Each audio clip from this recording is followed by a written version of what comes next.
Let's start with a simple question. How often do we try to fit God into a box?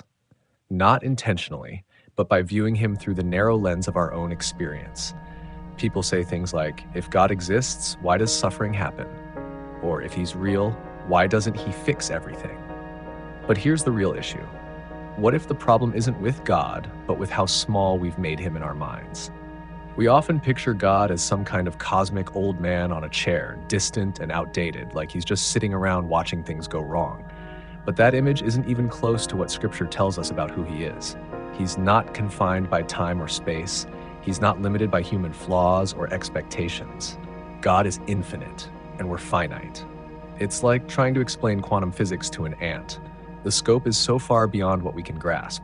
But here's the thing. Our limited perspective doesn't stop us from judging him, does it?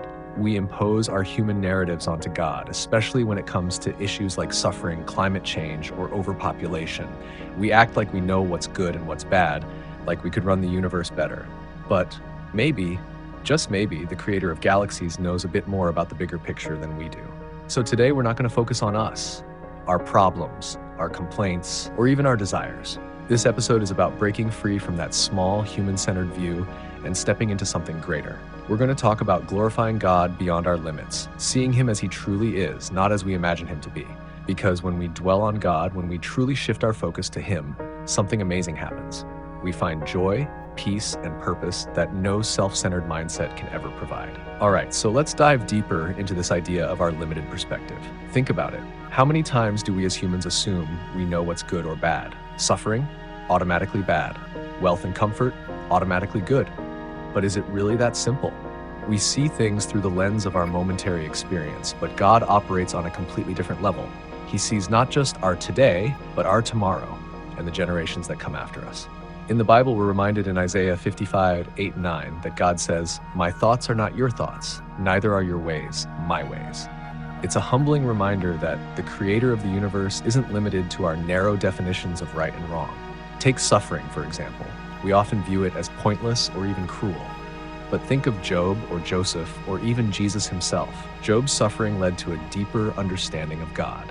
Joseph's betrayal by his brothers ultimately saved an entire nation. And Jesus' suffering on the cross, that brought salvation to the world. What we see as senseless, God uses to create something beautiful, something eternal. The same goes for issues like climate change or overpopulation. We look at these and think, if God cared, he'd fix this. But maybe the issue isn't that God doesn't care. It's that he entrusted us with stewardship and we've fallen short. These challenges aren't proof of divine failure. They're opportunities for us to align with God's plan and purpose. So what happens when we stop binding God to our limited human narrative? When we stop imposing our flawed understanding onto him, we begin to see the bigger picture. And more importantly, we begin to trust that his ways are higher, his plan is perfect, even when it doesn't make sense to us right now. Now, let's take a step back and think about what happens when we shift our focus off ourselves and onto God's glory. So much of our daily life revolves around us, our struggles, our achievements, our plans. And that's natural, right? But here's the problem. When we make ourselves the center of everything, we shrink our perspective even further. It's like staring at a single pixel on a screen and trying to understand the whole picture. When we dwell on God, something shifts. His glory, his majesty, his goodness, it becomes the centerpiece of our lives. Instead of seeing suffering as the end, we see how he uses it for his glory. Instead of worrying about the state of the world, we trust the one who holds it all together. Instead of trying to force our plans to work, we rest in his perfect will.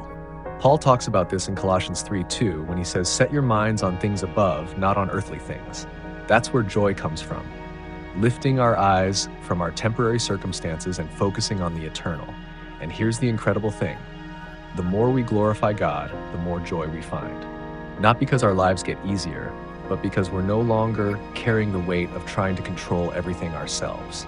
So ask yourself, what would happen if I stopped making life about me?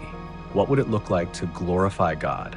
Not just in the big things, but in the small, everyday moments.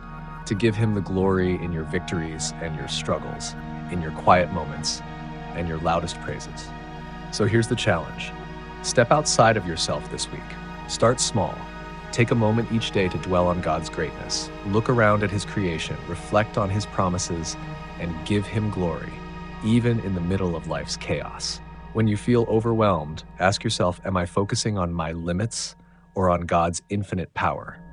And remember these words from Psalm 19:1.